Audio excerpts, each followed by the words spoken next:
तो भुंकत राहिला तर मी बोलत राहणार आहे. तो माझ्या कपड्यावर जातोय का? मी त्याच्या असं आहे, मी त्याचं अंतर्वस्त्र पण शिल्लक नाही ठेवणार. हे फक्त मी फॉर्मल बोललो. मी माझं काम करतोय. तू पातळी लायकी नसताना ज्या पद्धतीनं एखाद्या महाराष्ट्राच्या ज्येष्ठ नेत्यावर आरेतुरीची भाषा करतोय, त्यामुळे तुझ्यासारख्या विकृताला YZ पासिंग तुझ्या गाडीचं का ठेवा म्हटलं मी, तशा लोकाला आणि झाकण जुल्याला अशा तुझ्या अवकातीतच उत्तर द्यावं लागतं. हेच संतांनी सांगितलेलं आहे, व्हावे अधमासी अधम. आमच्या माहितीनुसार त्याला गाडी त्यांनी स्वतः घेतली आणि स्वतः सांगतोय की मी ओबीसीचा नेता, रोज 3-3 जिल्हे फिरतो, म्हणून मला जनतेने गाडी दिली.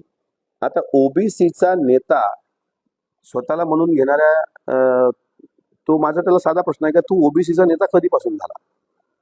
ज्या वेळेस तू उपोषण मांडलं आणि उपोषण मांडल्यानंतर तू जरांगे पाटलांच्या उपोषणाला काउंटर करणारं उपोषण मांडलं, ओबीसी मराठा हे वाद निर्माण करण्यामध्ये तुझा पण खारीचा वाटा आहेच. अशा वेळेस तुला मीडियाने उचललं आणि त्याच्यामुळे तू ओबीसी नेता म्हणून घ्यायला लागला.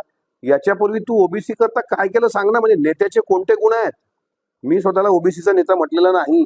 मी ओबीसी समाजात जन्माला